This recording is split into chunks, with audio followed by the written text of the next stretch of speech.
किसी भी प्लांट और एनिमल की ग्रोथ के लिए नाइट्रोजन सबसे इंपॉर्टेंट एलिमेंट माना जाता है, क्योंकि नाइट्रोजन चीफ कंपोनेंट है खासकर प्रोटीन और अदर बायोमोलिक्यूल्स का।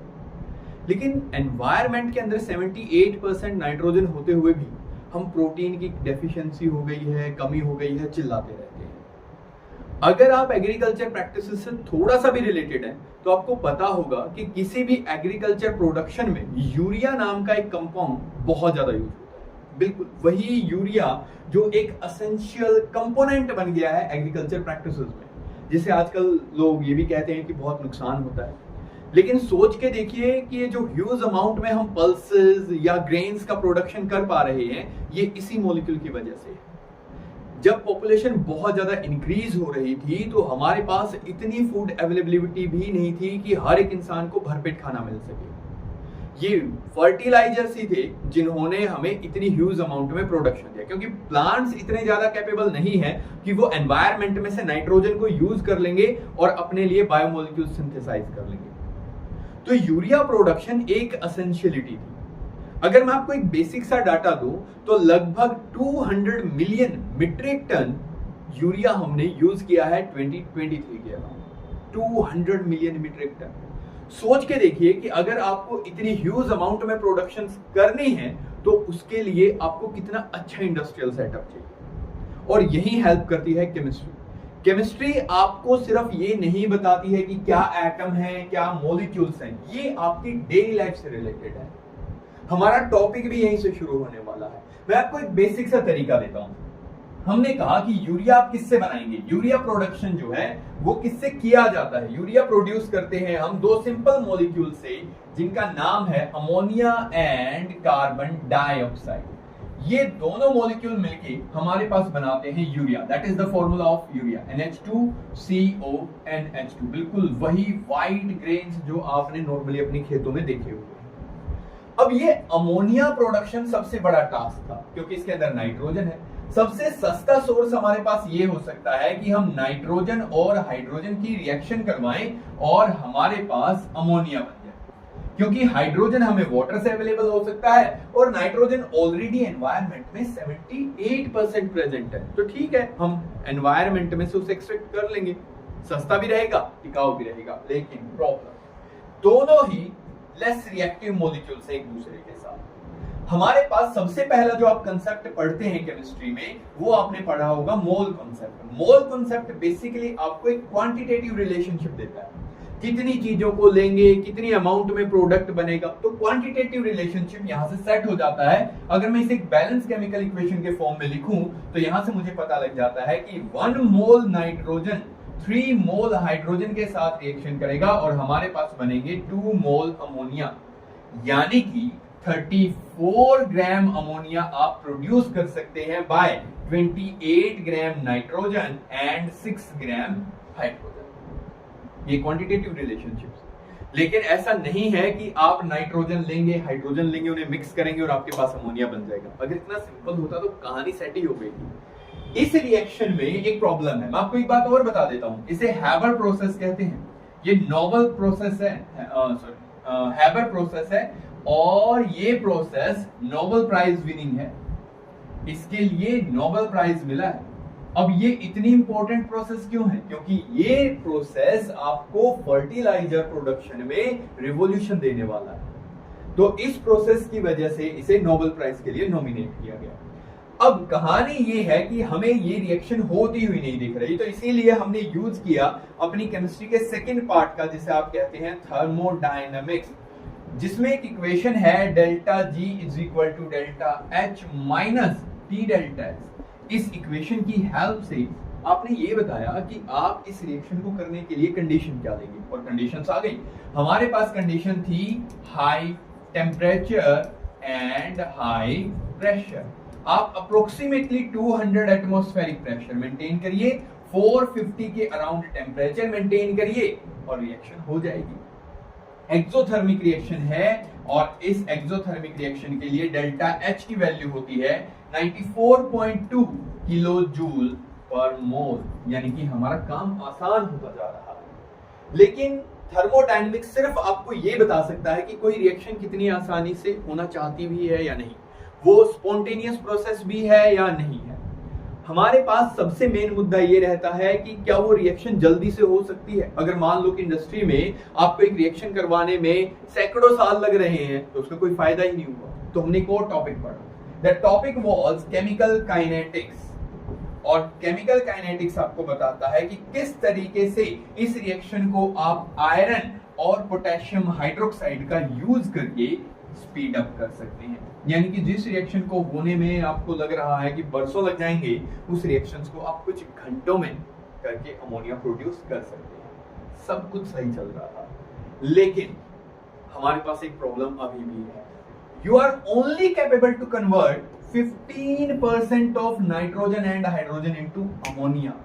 सोच के देखिए, आपने इंडस्ट्री लगाई है और आप रिएक्टेंट के सिर्फ 15% को ही प्रोडक्ट में कन्वर्ट कर पा रहे हैं। उसके बाद प्रोडक्ट फॉर्मेशन एक तरीके से रुक गई है, कोई कंसंट्रेशन में चेंज नहीं हो रहा है। जितना अमोनिया बनना था बन गया, आपको बार बार रिसाइकलिंग करनी पड़ रही है।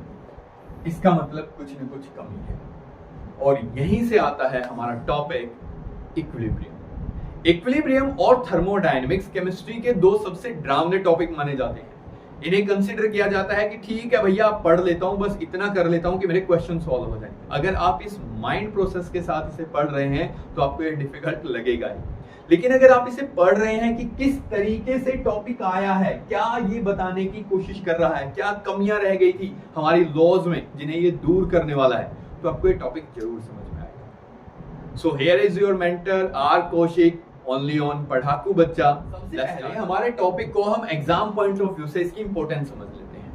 अगर हम एचटेट की बात करें तो एचटेट में थर्मोडायनेमिक्स, जो कि हमारा नेक्स्ट टॉपिक होने वाला है, और इक्विलिब्रियम, इन दोनों की ही बहुत ज्यादा इंपॉर्टेंस रहेगी। आप यहां से अगर देखेंगे तो आपको पता चलेगा कि आपके पास थर्मोडायनेमिक्स और इक्विलिब्रियम से ऑन एन एवरेज 7, 8 और 8, यानी कि 7 to 8 क्वेश्चंस यहां से आते रहे। और अब तो सिलेबस भी रिड्यूस कर दिया है, तो आपका सिलेबस रिडक्शन की वजह से ये टॉपिक और ज्यादा इंपॉर्टेंट हो जाते हैं।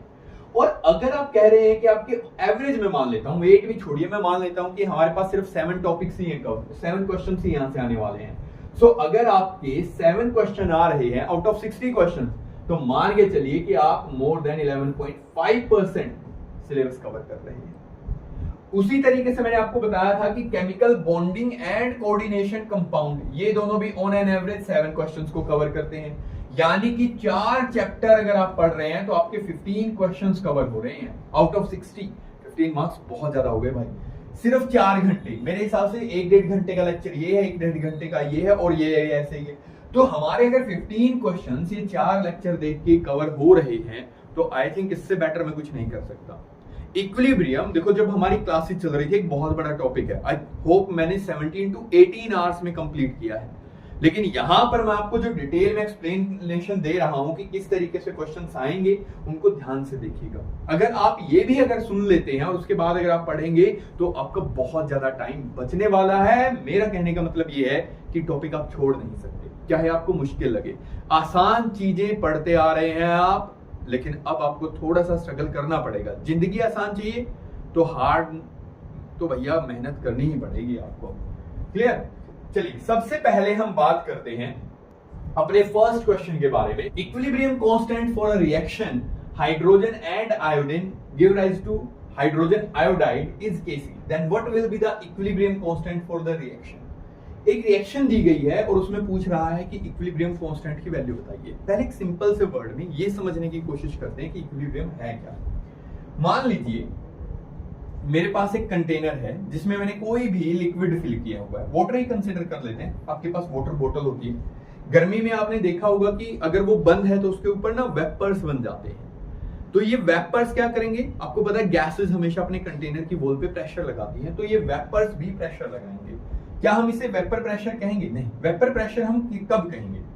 जैसे ही वाटर को हीट मिलेगी तो वो वेपर बनाना शुरू कर देगा। लेकिन ये वेपर्स प्रेशर तो लगा रहे हैं, but these are not considered as vapour pressure. Vapour pressure कब कहेंगे? जब इसमें इतने वेपर बन जाएं कि और ज्यादा वेपर्स ना बन सके। मतलब क्या इस बात का? यानी कि जितना लिक्विड वेपर में कन्वर्ट होगा उतने ही वेपर्स वापस किस में बदल जाएंगे, लिक्विड में। एक ऐसी स्टेट आती है कि रेट ऑफ वेपराइजेशन इक्वल हो जाएगी रेट ऑफ कंडेंसेशन के। उस टाइम पर जो यहां पर वेपर प्रेशर लग रहा है, जो प्रेशर यहां पर फील कर रहा है कंटेनर, वो वेपर प्रेशर है। तो ये हमारे पास है स्टेट ऑफ इक्विलिब्रियम, जिसमें जो हमारी प्रोसेस थी वो जिस डायरेक्शन में जा रही है उससे अपोजिट डायरेक्शन में भी दोनों तरफ स्पीड बराबर हो गई। नॉर्मल मेमोनिक्स यूज करते हैं। मान लीजिए कि आप किसी ट्रेडमिल के ऊपर खड़े हैं, ये आपका ट्रेडमिल है, आप यहां पर खड़े हैं। ट्रेडमिल की स्पीड जो है वो है 10 किलोमीटर पर आवर और आपकी स्पीड है 20 किलोमीटर पर आवर। तो थोड़े ही टाइम के बाद, अभी आप मुझे यहां दिखाई दे रहे हैं, थोड़े टाइम के बाद आप मुझे यहां पर दिखाई देंगे, क्योंकि आपकी स्पीड ज्यादा है।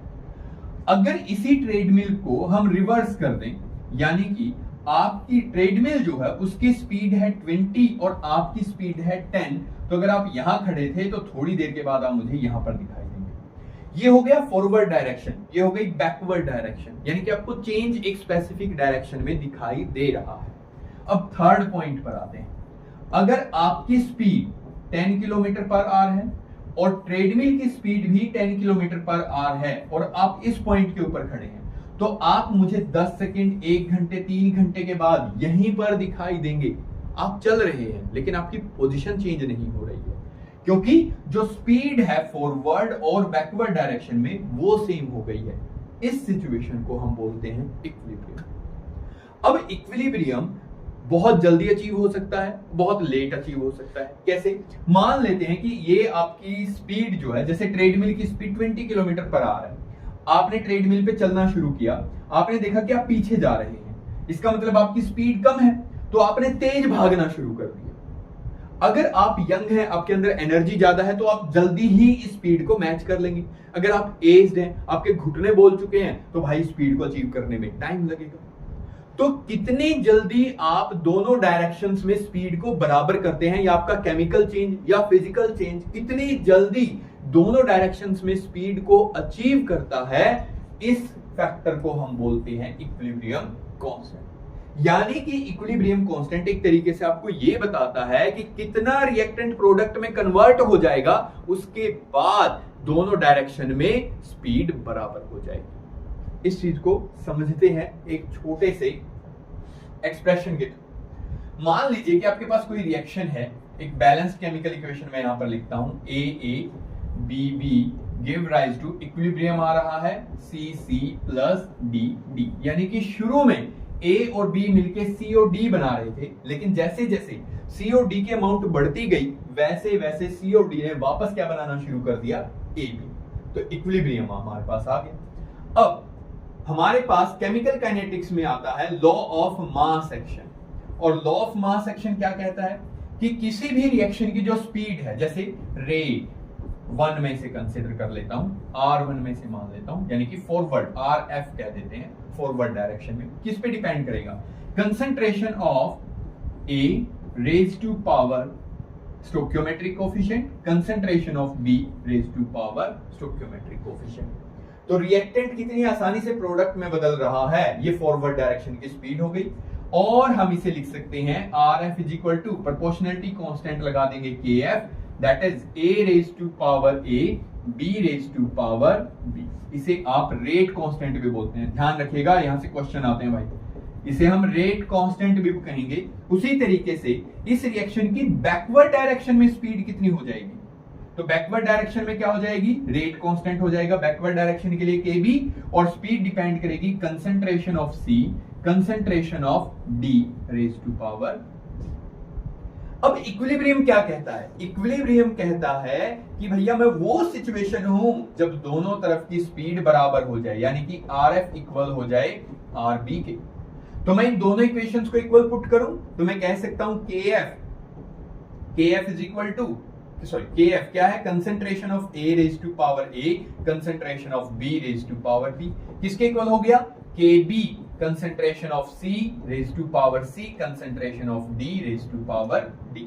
अब क्या करते हैं, इन दोनों को एक बार इक्वल पुट करके थोड़ा सिंप्लीफाई कर लेते हैं। मैं KF डिवाइडेड बाय के बी लिख देता हूं, रेट कांस्टेंट दोनों को मैंने इक्वल कर दिया, ये हो गया concentration of C, concentration of D divided by concentration of A and concentration of B. Please समझिए, इक्विलिब्रियम पर अमाउंट बराबर नहीं होती है, बहुत इंपॉर्टेंट बात है। इक्विलिब्रियम पर ऐसा नहीं है कि जितना रिएक्टेंट है उतना ही प्रोडक्ट हो जाएगा, बिल्कुल भी जरूरी नहीं है ये चीज। लेकिन ये पक्का है कि जिस स्पीड से रिएक्टेंट प्रोडक्ट में बदल रहा है उसी स्पीड से प्रोडक्ट रिएक्टेंट में भी बदल रहा है। 4-5 क्वेश्चन आए हुए हैं यहां से एस्टेट में। और आपका इस रेशियो को ही आप क्या कहेंगे, इक्विलिब्रियम कांस्टेंट। इसी को हम बोलते हैं इक्विलिब्रियम कांस्टेंट। यानी कि इक्विलिब्रियम कांस्टेंट एक तरीके से आपके पास रेशियो है रेट कांस्टेंट की। रेट कांस्टेंट बताता है स्पीड के बारे में, रेट कांस्टेंट की किस किस में, फॉरवर्ड डायरेक्शन में और बैकवर्ड डायरेक्शन में। या इसी को आप क्या कह सकते हैं, concentration of product divided by concentration of reactant raise to power their stoichiometric coefficient. ये भी आपको किसके बारे में आइडिया देगा, केसी की वैल्यू के बारे में। अब अगर केसी की वैल्यू ज्यादा है, इसका मतलब प्रोडक्ट ज्यादा बना है, आपने रिएक्शन शुरू की, ज्यादातर रिएक्टेंट प्रोडक्ट में कन्वर्ट हो गया था, तब इक्विलिब्रियम आया। अगर केसी की वैल्यू कम है तो इसका मतलब रिएक्टेंट की अमाउंट ज्यादा बची हुई है, आपको इंडस्ट्री में नुकसान हो जाएगा। इस मेथड से आपको कुछ न कुछ जुगाड़ करना पड़ेगा, कोई सेटअप लगाना पड़ेगा। देखो इंडस्ट्री में इतने बड़े बड़े सेटअप हैं, ऐसा नहीं है कि एक नाइट्रोजन का सिलेंडर रखा है, एक हाइड्रोजन का, 2 पाइप जोड़ी, लो भैया अमोनिया ही अमोनिया। कोई तो जुगाड़ होगा ना, कुछ न कुछ तो साइंस के लॉज वहां पर लग रहे हैं ना। तो ये सारी चीजें हमें देखनी है। तो यही हमारे पास क्या कहलाएगा, इक्विलिब्रियम कांस्टेंट। अब इक्विलिब्रियम कांस्टेंट किस पर डिपेंड नहीं करता है, पहले तो ये देखो, ये किस पर डिपेंड नहीं करता है, इंडिपेंडेंट किस पर है। ना तो ये डिपेंड करता है कैटालिस्ट की प्रेजेंस पे, और ना ही ये डिपेंड करता है कंसंट्रेशन पे at a temperature T. Temperature change मत करना भाई, देखो मैंने फॉर्मूले में कंसंट्रेशन लिखा हुआ है, लेकिन मैं कह रहा हूं कंसंट्रेशन पर डिपेंड नहीं करता। क्यों नहीं डिपेंड करता, क्योंकि KF और KB की वैल्यू फिक्स होती है, रेट कांस्टेंट की वैल्यू फिक्स होती है एट अ टेम्परेचर T। अगर आप टेम्परेचर चेंज करेंगे तो आपके पास KF और KB की वैल्यू भी चेंज हो जाएगी। तो कंसंट्रेशन हम बिना चेंज किए यूज कर रहे हैं कि जो कंसंट्रेशन है, इक्विलिब्रियम जब आ गया, जो कंसंट्रेशन C की है वही, जो D की है वही, चेंज नहीं कर रहे हैं। इसीलिए कहते हैं कि इसी स्पेसिफिक टेम्परेचर पर ये कंसंट्रेशन पर इंडिपेंडेंट है। याद रखिएगा, ये यूज करता है वो, और लोग इस फॉर्मूले के हिसाब से कंफ्यूजन में आ जाते हैं। ठीक है, अच्छा अगर हम अब ये देखेंगे, ठीक है केसी की वैल्यू इस पर डिपेंड नहीं करती, क्या है केसी का मतलब, क्या बता रहा है इक्विलिब्रियम कांस्टेंट, तो फिर ये डिपेंड किस पर करती है, ये बहुत इंपॉर्टेंट है। यहां से डायरेक्टली 3 क्वेश्चंस आपके स्टेट में आए हुए हैं, किस चीज पर डिपेंड करती है। देख रहे हैं कैसे 3 क्वेश्चन सॉल्व होंगे इस 5-10 मिनट के बाद। तो हमारे पास किस चीज पर डिपेंड करती है, सबसे पहला way of representation, way of representation. ठीक है, जैसे मान लो कि कोई लड़की है, उसे उसकी सास कैसे रिप्रेजेंट करती है और उसकी माँ कैसे रिप्रेजेंट करती है, उससे उसके गुण और गुण भैया दुनिया डिसाइड करती है ना। एक बेसिक सा फंडा आम जिंदगी में रिप्रेजेंटेशन बहुत मायने रखती है।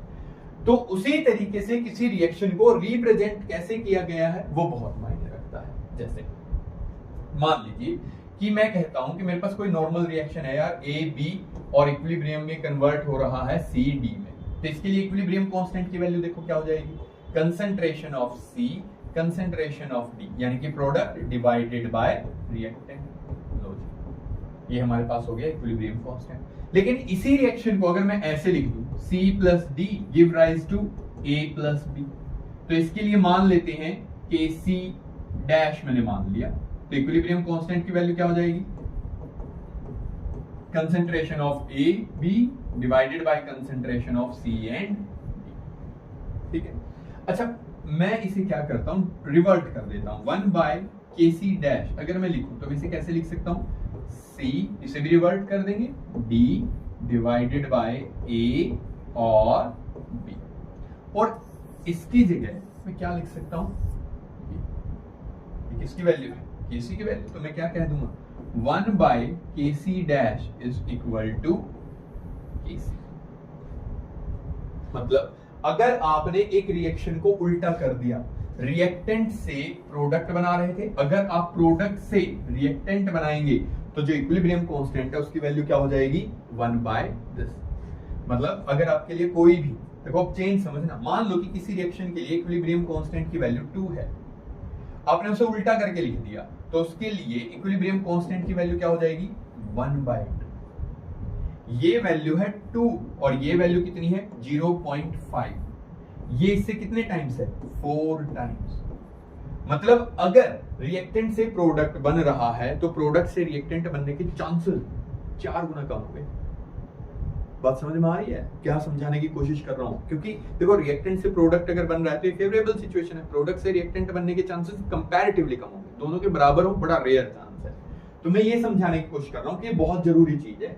अगर आप रिएक्शन को उल्टा करने की कोशिश करेंगे तो आपके इक्विलिब्रियम कांस्टेंट की वैल्यू चेंज हो जाएगी, यानी कि आपका जो प्रोडक्ट फॉर्मेशन है, जो आपकी रिएक्शन कंडीशंस है, उसमें बहुत ज्यादा इफेक्ट आने वाला है। पहला तरीका तो हो गया ये। दूसरा यहां पर और किस चीज पर डिपेंड करता है, दूसरा डिपेंड करता है स्टोक्योमेट्री के ऊपर। ये बहुत इंपॉर्टेंट चीज है स्टोक्योमेट्री। स्टोक्योमेट्री पे कैसे डिपेंड करता है, मैं एक नॉर्मल सी इक्वेशन लेता हूं। जैसे हम ले लेते हैं कि हमने नाइट्रोजन डाइऑक्साइड को ब्रेक कर दिया नाइट्रोजन और ऑक्सीजन गैस में, ठीक है, हमने नाइट्रोजन डाइऑक्साइड को ब्रेक कर दिया है किसमें, ऑक्सीजन गैस में।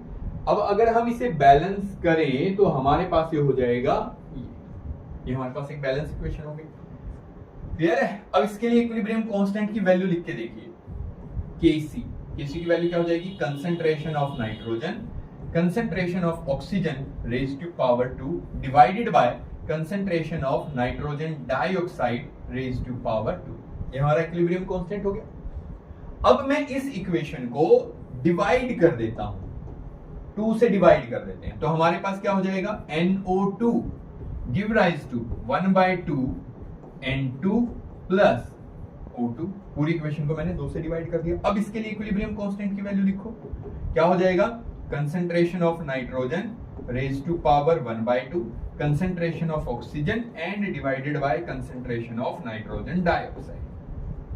ठीक है, चलो दोनों तरफ अगर स्क्वायर कर दें, स्क्वायर बोथ साइड, दोनों तरफ तो आप कुछ भी कर सकते हैं। अगर मैं दोनों तरफ स्क्वायर कर दूं तो मेरे पास क्या हो जाएगा, Kc dash whole square is equal to nitrogen, concentration of nitrogen square करूंगा तो ये क्या हो जाएगा 1 हो जाएगा, concentration of oxygen raise to power 2 concentration of nitrogen dioxide raise to power 2।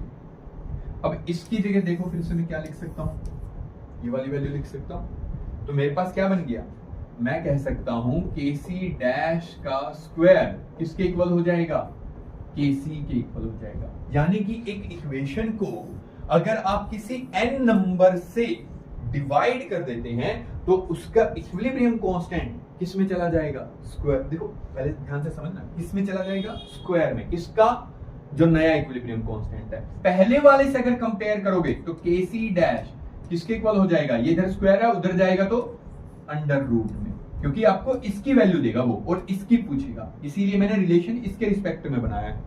तो न्यू इक्विलिब्रियम कांस्टेंट अगर आपने इक्वेशन को डिवाइड कर दिया तो ऐसा नहीं है कि उसकी वैल्यू भी हाफ हो जाएगी, नहीं। और मान लो कि पहले इसकी वैल्यू 2 थी तो ऐसा नहीं है कि 2 से डिवाइड कर दिया तो इक्विलिब्रियम कांस्टेंट की वैल्यू भी 2 हो जाएगी, नहीं। उसको 2 का स्क्वायर रूट आपको करना पड़ेगा, 1.4 हो जाएगा। मतलब कि जो भी वैल्यू दी गई थी उसका स्क्वायर रूट हो जाएगा। अगर आपने 3 से डिवाइड किया तो ये क्या हो जाएगा, क्यूब रूट हो जाएगा। अगर आपने 4 से डिवाइड किया तो आप कहिए कि ये कुछ इस तरीके से हो जाएगा, Kc रेज टू पावर 1/4। इसे क्यूब रूट को 1/3 लिख सकते हैं, इसे 1/2 लिख सकते हैं। तो जिस नंबर से डिवाइड करेंगे वही उसकी रूट पावर में चला जाएगा। ध्यान रखिएगा, डिवाइड करने पर ही होता है। अगर मल्टीप्लाई कर दूं तो, अगर आप मल्टीप्लाई कर देंगे, अगर किसी भी इक्वेशन को किसी नंबर से n नंबर से मल्टीप्लाई करेंगे तो Kc डैश यानी कि न्यू इक्विलिब्रियम कांस्टेंट क्या होगा, जो पहले इक्विलिब्रियम कांस्टेंट था raise to power 2। So raise to power n, मतलब अगर आपने 2 से मल्टीप्लाई किया तो raise to power 2, double multiply नहीं करना है, पावर में चला जाएगा। अगर आपके पास इक्वेशन थी और आपने उसे 2 से मल्टीप्लाई कर दिया तो इक्विलिब्रियम कांस्टेंट डबल नहीं होगा, रेज टू पावर 2। यानी कि अगर 8 टाइम्स था तो 8 रेज टू पावर 2, तो नया इक्विलिब्रियम कांस्टेंट 64 हो जाएगा। अगर पहले इक्विलिब्रियम कांस्टेंट 4 था और आपने उसे 2 से मल्टीप्लाई कर दिया, सबकी कंसंट्रेशन डबल कर दी, तो equilibrium constant 4 raise to power 2 यानी कि 16 टाइम्स हो जाएगा। अगर 3 से मल्टीप्लाई किया और कंसंट्रेशन मान लो कि पहले इक्विलिब्रियम कांस्टेंट की वैल्यू 2 थी, तो अब नई इक्विलिब्रियम कांस्टेंट की वैल्यू 2 रेज टू पावर 3 यानी कि 2 into 2 4 into 2 कितना हो गया 8 टाइम्स जो है आपका इंक्रीज हो जाएगा। तो इस बात को जरूर ध्यान रखिएगा। एक और हमारे पास इक्वेशन है, अगर आप इक्वेशंस को if equation is represented in more than one step, फिलहाल हम जो पढ़ रहे हैं यहां से हर साल क्वेश्चन आया हुआ है, इसीलिए बहुत इंपॉर्टेंट टॉपिक है। मोर देन वन स्टेप, जैसे अगर मैं नाइट्रोजन, ऑक्सीजन और क्लोरीन की रिएक्शन करवाऊं तो हमारे पास बनेगा NOCl। Let's see equilibrium constant क्या हो जाएगा, NOCl concentration raise to power 2 divided by concentration of nitrogen, concentration of oxygen and concentration of chlorine. यहां से हमारे पास एक आंसर आ जाएगा। इसी इक्वेशन को मैं एक दूसरे तरीके से लिख सकता हूं कि नाइट्रोजन और ऑक्सीजन की हमने रिएक्शन करवाई और हमारे पास क्या बना NO, और फिर 2NO की हमने रिएक्शन करवाई क्लोरीन के साथ, तो हमारे पास बना 2NOCl। ये हमारे पास हो गया K1 मैं मान रहा हूं, तो K1 की वैल्यू क्या हो जाएगी, concentration of NO raise to power 2 divided by concentration of nitrogen and concentration of oxygen. अगर इस इक्वेशन के लिए इक्विलिब्रियम कांस्टेंट माने K2, तो ये हो जाएगा NOCl raise to power 2 divided by NO raise to power 2 Cl2 raise to power 1। दो इक्विलिब्रियम कांस्टेंट आ गए। अब मान लेते हैं, देखो ये भी हमारे पास सेम इक्वेशन है, ये भी सेम इक्वेशन है, दोनों में रिजल्ट बिल्कुल सेम आ रहा है, बस इसी इक्वेशन को मैंने 2 स्टेप्स में लिख दिया। तो Kc की वैल्यू कैसे आ सकती है, देखो अगर आप K1 को मल्टीप्लाई कर दें K2 से, मैं इन दोनों इक्वेशंस की हेल्प से ये वाली इक्वेशन बनाना चाहता हूं, तो क्या करना पड़ेगा, अगर मैं इसे इक्वेशन 1 मान लूं, इसे इक्वेशन 2 मान लूं, तो मुझे इक्वेशन 1 और इक्वेशन 2 को ऐड करना पड़ेगा। ऐड करूंगा तो nitrogen plus oxygen plus Cl2 हो जाएगा, 2NO से 2NO कैंसिल आउट हो जाएगा क्योंकि वो प्रोडक्ट साइड है, ये रिएक्टेंट साइड है, तो बच गया क्या N2 plus O2 Cl2 2NOCl, यानी कि सेम इक्वेशन बन जाएगी। तो अगर आप दो इक्वेशंस को ऐड करके एक नई इक्वेशन बना रहे हैं, तो उन दोनों के इक्विलिब्रियम कांस्टेंट में रिलेशनशिप क्या होगी, ये हो गया पहले वाला Kc, ये जो इनके इक्विलिब्रियम कांस्टेंट है उनको क्या करना पड़ेगा, मल्टीप्लाई। यहां पर आपने क्या किया था, ऐड, तो यहां पर क्या करना पड़ेगा, मल्टीप्लाई। अगर यहां पर आप माइनस करते तो आपको क्या करना पड़ता, K1 बाय K2। तो याद रखिएगा, अगर दो इक्वेशंस को ऐड करके या माइनस करके आपने एक नई इक्वेशन बनाई है, तो ऐड करने पर इक्विलिब्रियम कांस्टेंट की वैल्यू उनके इक्विलिब्रियम कांस्टेंट के मल्टीप्लिकेशन से आएगी, और माइनस किया है तो वो डिवीजन से आएगी। अगर एक ही इक्वेशन पहले से दी गई है, उस इक्वेशन को ही आपने डिवाइड कर दिया, तो न्यू इक्विलिब्रियम कांस्टेंट की वैल्यू रूट में चली जाएगी, और अगर मल्टीप्लाई कर दिया तो वैल्यू पावर में चली जाएगी। तो साइन चेंज हो रहे हैं, प्लस है तो मल्टीप्लाई हो रहा है, माइनस है तो डिवाइड हो रहा है। मल्टीप्लाई कर रहे हो एक इक्वेशन को तो पावर में जा रहा है, डिवाइड कर रहे हो तो स्क्वायर रूट में आ रहा है। तो एक तरीका हमारे पास ये हो गया। सबसे लास्ट, क्योंकि हमारे पास बहुत सारी गैसियस रिएक्शंस होती हैं, और गैसियस रिएक्शंस में हम मोस्टली कंसंट्रेशन की बजाय प्रेशर मेजर करना आसान समझते हैं, तो क्या हम गैसेस के लिए कोई दूसरी टर्म यूज कर सकते हैं? बिल्कुल कर सकते हैं। हम यूज कर सकते हैं इक्विलिब्रियम कांस्टेंट को हम फाइंड आउट कर सकते हैं in the terms of pressure. Gases का जो पार्शियल प्रेशर होता है उसकी टर्म्स में। अच्छा, आइडियल गैस इक्वेशन क्या कहती है, PV is equal to nRT। PV is equal to nRT है तो मैं इसे कह सकता हूं P is equal to NVRT, number of moles पर यूनिट वॉल्यूम। इसी को हम क्या बोलते हैं, CRT, that is concentration. R gas constant है, T टेम्परेचर। तो अगर हमारे पास कोई इक्वेशन थी सिंपल इक्वेशन लेके चलते हैं, समझिएगा प्लीज। यहां से क्वेश्चन आ सकते हैं C प्लस डी। ये जो टॉपिक हमारा चल रहा है कि इक्विलिब्रियम कांस्टेंट कैसे वैल्यू चेंज करता है, कैसे आपको आइडिया लगेगा कि कोई रिएक्शन कितना प्रोडक्ट देगी, वो यहीं से है। चलो, इक्विलिब्रियम कांस्टेंट हम बात कर रहे हैं Kp की। Equilibrium constant in terms of partial pressure, तो क्या हो जाएगा? Partial pressure of C raise to power C, partial pressure of D raise to power D, divided by partial pressure of A raised to power A and partial pressure of B raised to power B। ये जो gases हैं इनके मैंने partial pressure यहां पर लिख दिए। अब प्रेशर की जगह मैं क्या लिख सकता हूं? प्रेशर की जगह मैं लिख सकता हूं कंसंट्रेशन।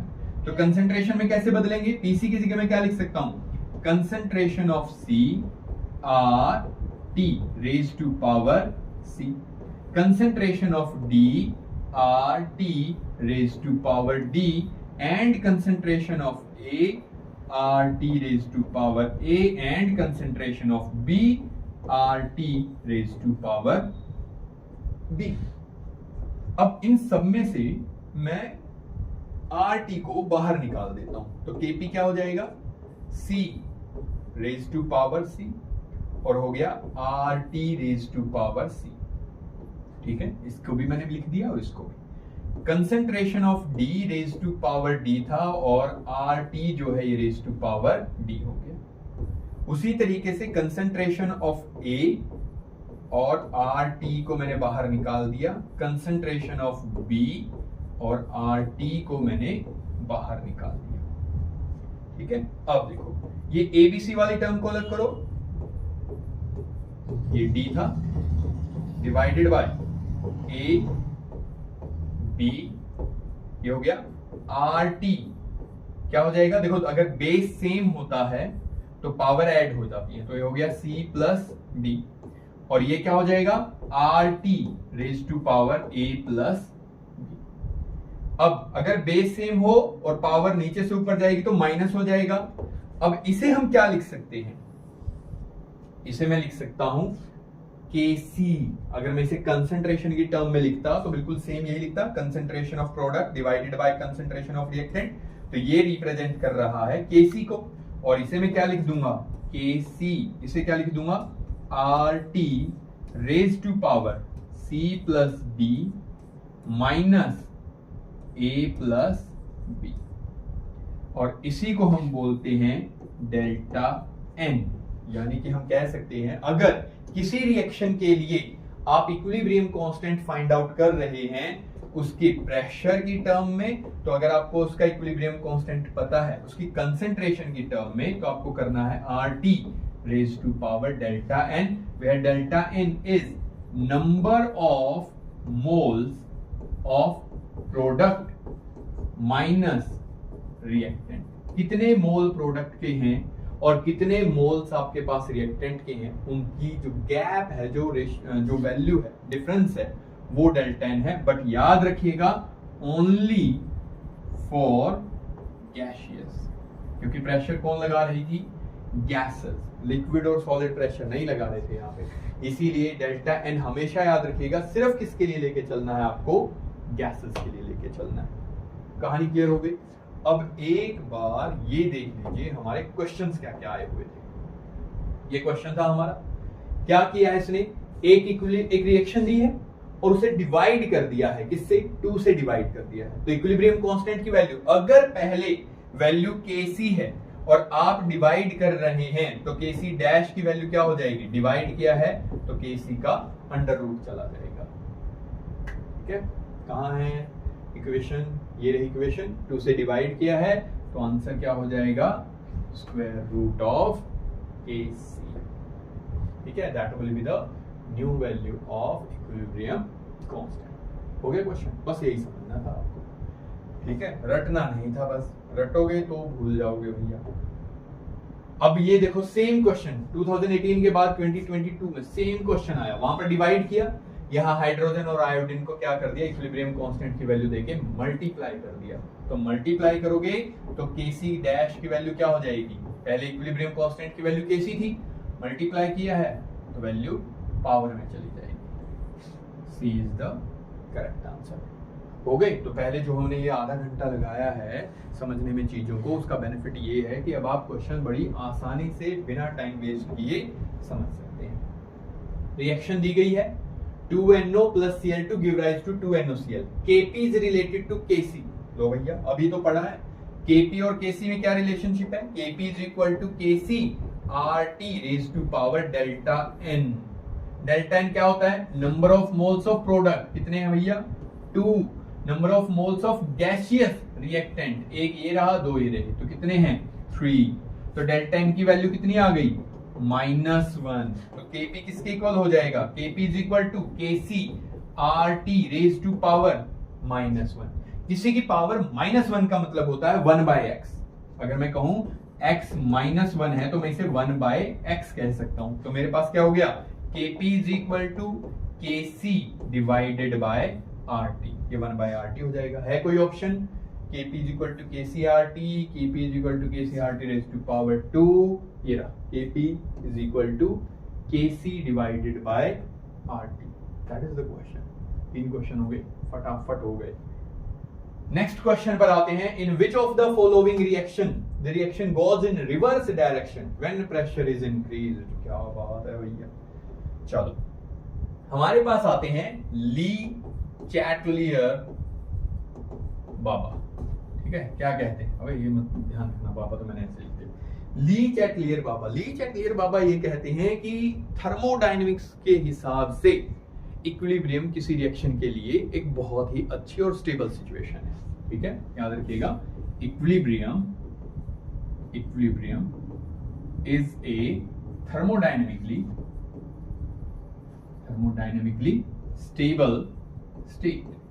मतलब जो आपका सिस्टम है वो उसमें काफी स्टेबल है जब तक क्लोज कंटेनर है, जब तक आप कोई चेंज नहीं करते हैं। अगर आप इसमें कोई चेंज करने की कोशिश करेंगे तो सिस्टम उस चेंज के इफेक्ट को फिर से अंडू करने की कोशिश करेगा। ठीक है,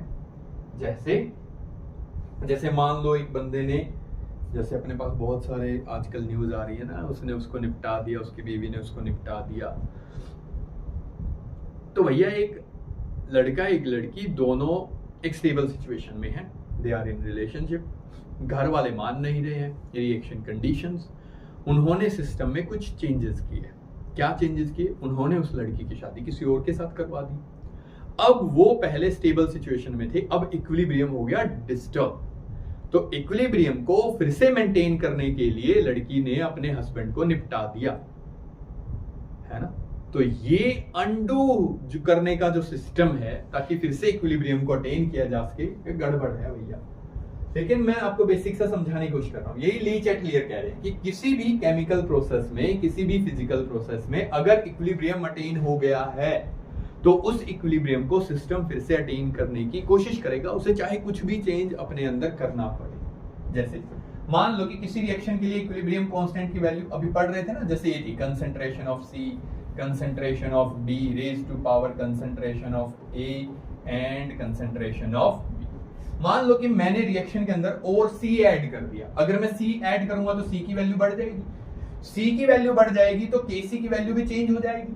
अब Kc की वैल्यू अगर चेंज हो गई तो आपका सिस्टम ज्यादा स्टेबिलिटी से कम स्टेबिलिटी की तरफ चला गया, तो वो फिर से स्टेबिलिटी को अचीव करेगा और वो C की जो बढ़ी हुई वैल्यू है उसे मैनेज करने की कोशिश करेगा। कैसे, अगर C की वैल्यू बढ़ गई है तो किसी न किसी तरीके से A और B की वैल्यू भी बढ़ जाए, यानी कि आपकी जो रिएक्शन हो रही है अगर इसमें C की वैल्यू बढ़ गई है तो ये वापस आए, यानी कि C डिसोसिएट हो जाए किसमें, A और B में, यानी कि रिएक्शन किस तरफ शिफ्ट हो गई, बैकवर्ड डायरेक्शन। अगर आपने रिएक्शन में A या B डाल दिया तो A और B की कंसंट्रेशन बढ़ने से Kc की वैल्यू कम हो गई, तो फिर से पहले वाली Kc की वैल्यू को अचीव करने के लिए ये रिएक्शन को किस डायरेक्शन में लेके जाएगा, फॉरवर्ड डायरेक्शन में लेके जाएगा। तो रिएक्शन फॉरवर्ड डायरेक्शन में शिफ्ट हो गई। तो ली चैटलियर बाबा यही समझा रहे हैं कि अगर आपने किसी रिएक्शन कंडीशन में कोई भी चेंज किया, टेम्परेचर, प्रेशर, वॉल्यूम, तो आपकी रिएक्शन के अंदर कुछ ना कुछ चेंज होंगे जिससे कि आप रिएक्टेंट या प्रोडक्ट के अमाउंट को बढ़ा या घटा सकते हैं। तो मान लो कि आपको रिएक्टेंट को प्रोडक्ट में ज्यादा बदलना है, तो आपको पता लग गया ना कि रिएक्टेंट में कुछ ना कुछ चेंज करके मैं उसे प्रोडक्ट से इंक्रीज कर सकता हूं। ठीक है। तो जिस तरफ कंसंट्रेशन इंक्रीज होगी, अब सीधी सी बात है भाई, जिस तरफ कंसंट्रेशन इंक्रीज होगी रिएक्शन उससे अपोजिट डायरेक्शन में शिफ्ट हो जाएगी। और कंसंट्रेशन क्या होती है? कंसंट्रेशन या एक्टिव मास, दो वर्ड याद रखिएगा, कंसंट्रेशन या एक्टिव मास। क्या मतलब है? मान लो कि आपके पास एक कंटेनर है और आपने यहां पर 5 मोल किसी गैस के डाले हुए हैं, तो इसकी कंसंट्रेशन कितनी हो जाएगी? 5 मोल नहीं, 5 मोल कितने लीटर में है? मान लो कि ये 10 लीटर में है, तो 5 मोल प्रेजेंट है 10 लीटर में, तो 1 मोल 0.5 मोल प्रेजेंट है कितने में? 1 लीटर में। तो कंसंट्रेशन क्या है? 0.5। ये यूज करता है, ये ट्रिक यूज करता है एग्जामिनर। वो आपको कहेगा एक कंटेनर है, उसके अंदर 2 मोल है नाइट्रोजन के, 3 मोल है हाइड्रोजन के, 6 मोल बने हुए हैं अमोनिया के, इक्विलिब्रियम कांस्टेंट की वैल्यू बताओ। आप क्या करेंगे? रख देंगे वैल्यू 632 लिख के और डिवाइड कर देंगे। गलत हो जाएगा भाई, पहले जो वॉल्यूम दिया हुआ है अगर वो वॉल्यूम ना दे तब तो ये वैल्यू रखिए, 6 रखिए, 2 रखिए, 3 रखिए, इनकी जो भी पावर है वो रखिए और सॉल्व कर दीजिए। लेकिन अगर उसने वॉल्यूम दी हुई है तो आपको सभी को वॉल्यूम से डिवाइड करना पड़ेगा, तभी आपके पास कंसंट्रेशन आएगी। इस बात का ध्यान रखिएगा। तभी उसी को हम क्या बोलते हैं? एक्टिव मास या कंसंट्रेशन। अब हमारे क्वेश्चन देखिए क्या है। हमारा क्वेश्चन ये है कि आपको ये बताना है कि इनमें से कौन सी ऐसी रिएक्शन है जिसमें मैं प्रेशर इंक्रीज कर दूं तो रिएक्शन बैकवर्ड डायरेक्शन में। बैकवर्ड डायरेक्शन में आने का मतलब है कि कंसंट्रेशन कहां पर इंक्रीज होनी चाहिए? कंसंट्रेशन प्रोडक्ट में ज्यादा इंक्रीज होनी चाहिए। अब कंसंट्रेशन और प्रेशर का क्या रोल है भाई? मान लो कि ये आपके पास कोई कंटेनर है, ये इसमें पिस्टन है, यहां पर अगर आप इस पिस्टन को नीचे प्रेस करेंगे तो वॉल्यूम क्या हो जाएगा? कम हो जाएगा। मान लो कि पहले 10 मोल प्रेजेंट थे 10 लीटर में, तो कंसंट्रेशन कितनी हो गई? 1 मोलर। लेकिन यही 10 मोल अगर आप पिचका के प्रेशर यानी कि इंक्रीज करके वॉल्यूम डिक्रीज करके यही आप 5 लीटर में कर देते हैं, तो अब कितने हो गया? 2 मोलर, क्योंकि 10 मोल कितने में है? 5 लीटर्स में है। तो कंसंट्रेशन क्या हो गई? 2 मोलर। तो प्रेशर बढ़ाने से वॉल्यूम कम हो जाता है और कंसंट्रेशन रेज हो जाती है। तो कंसंट्रेशन इंक्रीज होगी, लेकिन वो तो दोनों तरफ इंक्रीज होगी। अगर मान लो कि रिएक्टेंट भी गैसियस है, प्रोडक्ट भी गैसियस है, आप दोनों को पिचका रहे हैं, तो कंसंट्रेशन तो दोनों की बढ़ेगी, फिर से इक्विलिब्रियम मेंटेन हो जाएगा। ऐसा नहीं है। क्यों नहीं है? क्योंकि दोनों तरफ नंबर ऑफ मोल्स अलग अलग है। जिस तरफ नंबर ऑफ मोल्स ज्यादा होंगे, याद रखिएगा गैसेस की बात हो रही है, प्रेशर तो गैसेस पे लगाएंगे ना, तो नंबर ऑफ मोल्स जिस तरफ ज्यादा होंगे उसी तरफ कंसंट्रेशन भी ज्यादा इंक्रीज होगी। जैसे यहां पर रिएक्टेंट प्रोडक्ट में कितने मोल हैं? 2, रिएक्टेंट में कितने हैं? 1, और ये एक आयोडीन है, I2 है, ये H2 है, तो 1 इसमें है 1 इसमें, तो दोनों में बराबर है। तो डेल्टा इनकी वैल्यू 0 है, यहां पर तो कुछ नहीं होना भाई। यहां पर देखो कितने हैं? 4 मोल हैं, और यहां पर कितने हैं? 2 मोल हैं। यानी कि जब आप प्रेशर बढ़ाएंगे तो रिएक्टेंट में ज्यादा कंसंट्रेशन इंक्रीज होगी और रिएक्शन फॉरवर्ड डायरेक्शन में जाएगी, आपको लेके आनी है बैकवर्ड में। तो यहां पर है 2 मोल और यहां पर कितने हैं? 1 मोल इसका, 1 मोल इसका। नहीं, ये सॉलिड है भैया, सॉलिड नहीं चेक करना है, सिर्फ गैसेस के देखने हैं। तो यहां पे प्रोडक्ट में 2 मोल हैं और रिएक्टेंट में सिर्फ 1 मोल है। तो जब आप प्रेशर बढ़ाएंगे तो यहां कंसंट्रेशन ज्यादा बढ़ेगी और रिएक्शन बैकवर्ड डायरेक्शन में शिफ्ट हो जाएगी। So C is going to be the correct answer. ठीक है, तो डी देखने की भी जरूरत नहीं है। वैसे यहां पर 3 मोल हैं और यहां पर 2 मोल हैं, तो ये तो फॉरवर्ड में ही जाएगा। ठीक है, ये गैसियस आएगा। ओके, तो ये हमारे पास सी जो है वो करेक्ट आंसर होगा। That is about our question number 4। Next point पर आते हैं। When HCl gas is pass through saturated solution of common salt pure NaCl is precipitated. ठीक है, क्या कह रहा है? पहले क्वेश्चन को समझ लीजिए। ये मेरे पास कंटेनर है और ये इसके अंदर वाटर प्रेजेंट है। ठीक है, अब इस वाटर के अंदर मैंने मान लिया कि सिर्फ 50 ग्राम NaCl डिसॉल्व हो सकता है। अगर मैंने इसमें 30 ग्राम NaCl डाल दिया तो ये मेरे पास कहलाएगा अनसैचुरेटेड सॉल्यूशन। ठीक है, अगर मैं इसमें 20 ग्राम और ऐड कर दूं NaCl तो हमारे पास 50 ग्राम ऐड हो गया किसी भी टेम्परेचर टी पर, तो ये मेरे पास कहलाएगा सैचुरेटेड सॉल्यूशन। तो सैचुरेटेड सॉल्यूशन का मतलब है एक ऐसा सॉल्यूशन जिसमें मैक्सिमम अमाउंट ऑफ सॉल्यूट जो डिसॉल्व हो सकती है वो प्रेजेंट है। अब अगर मैं इसमें 20 ग्राम NaCl और ऐड कर दूं तो क्या होगा? तो ये डिसॉल्व नहीं होगा। लेकिन अगर आप टेम्परेचर चेंज कर दें, इसे गर्म कर दें और गर्म करके इसे डिसॉल्व कर दें, तो हम इसे कहेंगे सुपर सैचुरेटेड सॉल्यूशन। अगर आप इसे ठंडा करेंगे तो फिर से 20 ग्राम जो आपने एक्स्ट्रा डिसॉल्व किया है ये फिर से भैया प्रेसिपिटेट आउट हो जाएगा, क्योंकि फिर से इक्विलिब्रियम आ जाएगा। तो ये जो सैचुरेशन लेवल है यहां पर हमारे पास आ गया है इक्विलिब्रियम। पहले आप नमक डाल रहे हैं, वो डिसॉल्व हो रहा है, यानी कि रिएक्शन फॉरवर्ड डायरेक्शन में जा रही है। अगर ये आपका NaCl है और आपने ये वाटर को मिक्स किया है तो प्रोसेस क्या बन गई? ये टूट रहा है Na पॉजिटिव Cl नेगेटिव में, यानी कि ये वाटर में डिसॉल्व हो रहा है। तो जब 30 ग्राम है तो रिएक्शन इस डायरेक्शन में जा रही है, 40 ग्राम है तो इस डायरेक्शन में जा रही है, 50 ग्राम है तो अब रेट ऑफ डिसोल्यूशन इक्वल हो गया है किसके? रेट ऑफ प्रेसिपिटेशन के। जितना घुल रहा है उतना ही प्रेसिपिटेट आउट हो रहा है। इक्विलिब्रियम कांस्टेंट लिखो, Kc की वैल्यू हो जाएगी concentration of Na positive, concentration of Cl negative divided by concentration of NaCl। अच्छा, अगर मैं NaCl को इस तरफ ले आऊं तो NaCl multiply by Kc will be equal to Na positive and Cl negative। Clear? अगर इसे, अब इस बात को ध्यान से सुनिएगा मेरी, NaCl की वैल्यू तो फिक्स है, ये तो हमारे पास एक फिक्स वैल्यू होती है, किसी भी टेम्परेचर T पर फिक्स वैल्यू होती है कि कितना सोल्यूट किसी सोलवेंट के अंदर डिसॉल्व हो सकता है, वो फिक्स वैल्यू रहेगी।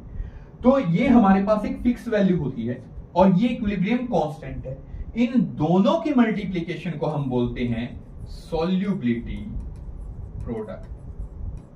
This is known as solubility product और इसे हम लिखते हैं KSP से। तो KSP क्या हो गया कि कितनी कंसेंट्रेशन है Na पॉजिटिव की, कितनी कंसेंट्रेशन है Cl नेगेटिव की, किसके अंदर? सॉल्यूशन के अंदर। कब? जब वो किस कंडीशन में है? सैचुरेटेड।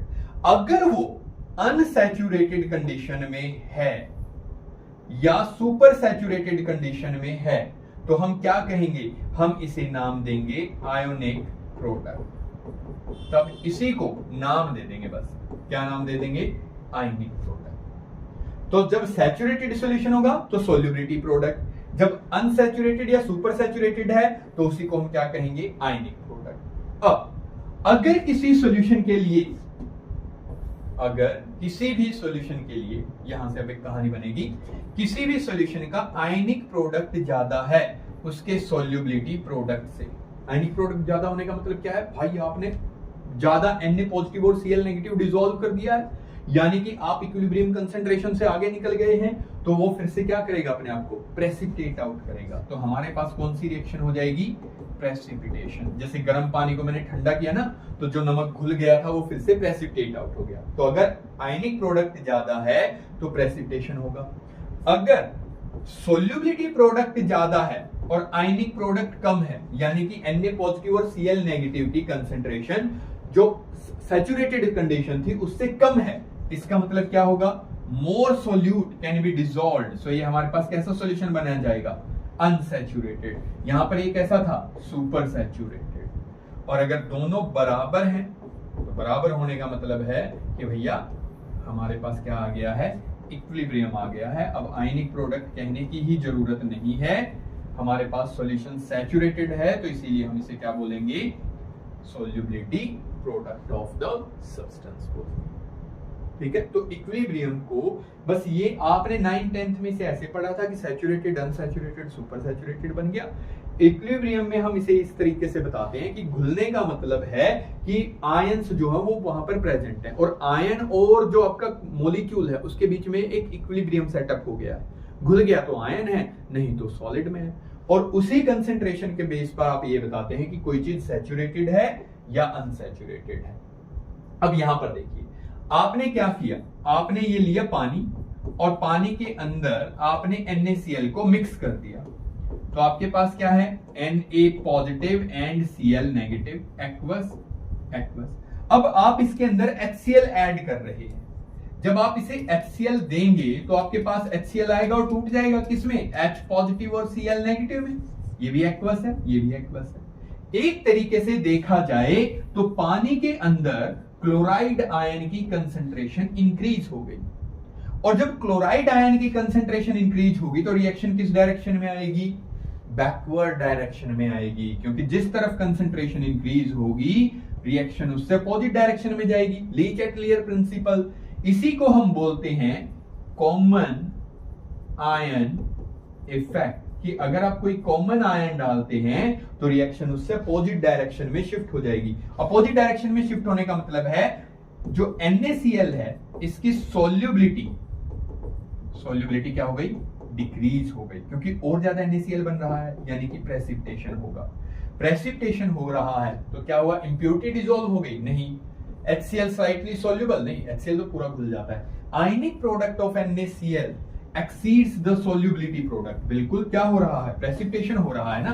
प्रेसिपिटेशन कब होगा, जब आयनिक प्रोडक्ट की वैल्यू ज्यादा हो जाए किससे, सोल्यूबिलिटी प्रोडक्ट से। अभी मैंने आपको बताया था, तो हमारे पास option C will be the correct answer for this question. Clear, next question पर आते हैं। नेक्स्ट क्वेश्चन है हमारा the molar solubility of nickel hydroxide, numerical है भाई, बहुत अच्छा न्यूमेरिकल है। The molar solubility of nickel hydroxide in 0.1 molar NaOH when the ionic product of nickel hydroxide, चलो ionic product दिया हुआ, ध्यान से समझिएगा। निकल हाइड्रोक्साइड है, ये टूट जाएगा किसमें, निकल 2 पॉजिटिव में और 2OH नेगेटिव में। मैंने मान लिया कि इसकी सॉल्युबिलिटी है S, अगर इसके S मोल डिसॉल्व होंगे तो इसके कितने मोल बनेंगे S, और इसके कितने मोल बनेंगे 2S। ठीक है, ये तो एक बैलेंस केमिकल इक्वेशन है। हमने इसे घोला किसमें है, ये टूट रहा है ना, घुल रहा है, घोला किसमें है, हमने इसे डिसॉल्व किया है वाटर और NaOH में।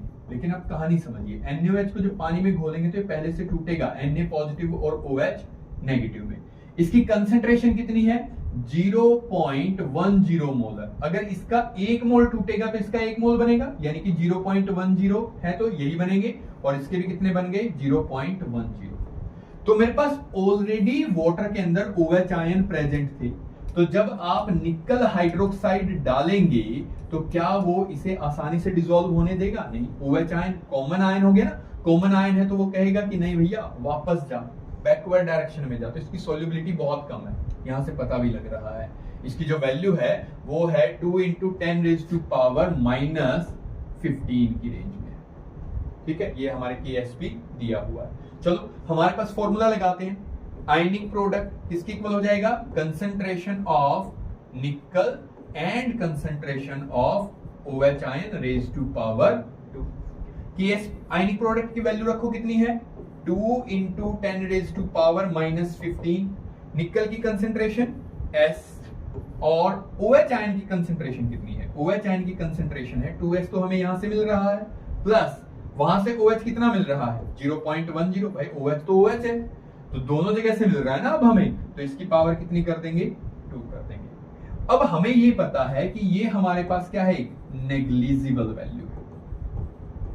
किसकी वजह से है, due to common ion effect, यानी कि OH आयन की यहां से जो OH आयन आ रहे हैं वो इसके कंपैरिजन में बहुत ही कम है, तो इसीलिए इस वैल्यू को हम क्या कर सकते हैं, नेग्लेक्ट कर सकते हैं। तो मैं क्या लिख सकता हूं, 2 × 10⁻⁻15, तो ये हो गया S, और ये हो जाएगा 0.1⁻², तो मैं इसे कह सकता हूं, ये हो गया हमारे पास 2 × 10⁻⁻15 S 0.1, यानी कि 1/10, हम इसे ऐसे भी लिख सकते हैं 1/10⁻², यानी कि 1/100, और मैं इसी तरफ लेके आऊंगा तो ये हो जाएगा 2 × 10⁻13 S। ठीक है, तो ये हमारे पास क्या आ गई, मोलर सॉल्युबिलिटी आ गई, किसकी, निकल हाइड्रोक्साइड की। ये सॉल्युबिलिटी थी ना, मैंने भी माना था कि इसके भाई सॉल्युबिलिटी अगर S है, इसके S मोल डिसॉल्व हो रहे हैं तो इसके S बनेंगे, इसके 2S बनेंगे। मैंने ये नेग्लेक्ट इसलिए किया क्योंकि कॉमन आयन इफेक्ट की वजह से इसकी अमाउंट बहुत कम होने वाली है, तो हमारे पास मोलर सॉल्युबिलिटी ये आ गई। यानी कि अब एक बात समझिए, ये वैल्यू देख के ना आप आगे सोचना बंद कर देते हैं कि हाँ आंसर आ गया।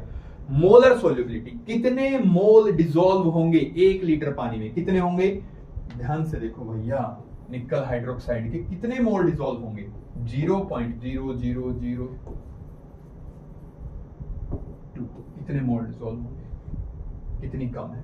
तो ये मैंने इसीलिए नेग्लेक्ट किया कि ये वैल्यू नेग्लिजिबल है। अगर आप इतना ऐड भी कर दोगे ना 0.10 में 0.000002, तो अभी आपके आंसर में कोई चेंज नहीं आने वाला। इसीलिए हमारे पास the correct answer for this question will be, the correct answer for this question will be, is there any C? C will be the correct answer. और कोई खास बात इस क्वेश्चन में? और कोई खास बात? उसने आयोनिक प्रोडक्ट दिया है, यानी कि ये कैसा सॉल्यूशन है? अनसैचुरेटेड। अगर कोई मुझे क्वेश्चन बनाने को देना तो मैं इसमें जरूर मेंशन करता कि आपको ये भी बताना है कि अनसैचुरेटेड है या सैचुरेटेड। कि आप समझ भी पा रहे हैं या सिर्फ ऐसे ही रट के मार दिया है भैया, हाँ ये फॉर्मूला है, रट मारो। ठीक है, तो ये याद रखना होता है। याद क्या रखना होता है? समझा ही रहा हूँ ऑलमोस्ट, है ना, बट थोड़ा सा और ज्यादा डिटेल में तो भैया जाना थोड़ा पॉसिबल नहीं है यहाँ पे। Okay, what will be the solubility product of AX3? कोई कंपाउंड है आपके पास AX3 और आपको उसका क्या आइडेंटिफाई करना है? You have to find out its solubility product. ठीक है, we have to find out solubility product. कैसे फाइंड आउट करेंगे सॉल्युबिलिटी प्रोडक्ट?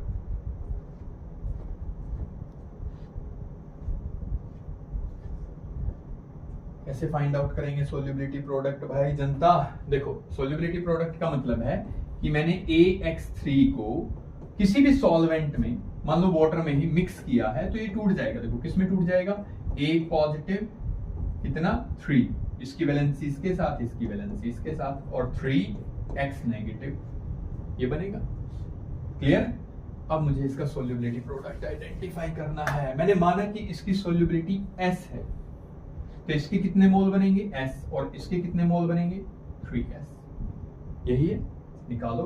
KSP क्या हो जाएगा? Concentration of A3 positive, concentration of X negative raise to power 3।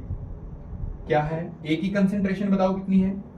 S, और X की concentration कितनी है? 3S raise to power 3। Solve करो। S मल्टीप्लाई बाय 3 का क्यूब कितना हो जाएगा? 27S क्यूब, तो it will be 27S raise to power 4। बस सिंपल सी ये बात, क्वेश्चन ही नहीं बनाने आ रहे यार स्टेट लेवल के, है ना। MSc पास आउट स्टूडेंट्स के लिए क्वेश्चन दे रहा है, नीट का क्वेश्चन है, नीट में आया हुआ क्वेश्चन है। 11th-12th के बच्चे करते हैं यार ये क्वेश्चन, स्टेट 2022 में आया हुआ है। उसे क्वेश्चन पूछना चाहिए यहाँ पर सोल्युबिलिटी और सोल्युबिलिटी प्रोडक्ट से रिलेट करके, थोड़ी सी न्यूमेरिकल वैल्यूज ऐड करके। चलो खैर, हमने जो अपनी शायद क्लासेस में हमने सारा डिटेल में एक्सप्लेन किया है। आप सिर्फ इस वजह से मत पढ़िए कि आपको आज HTET क्लियर करना है।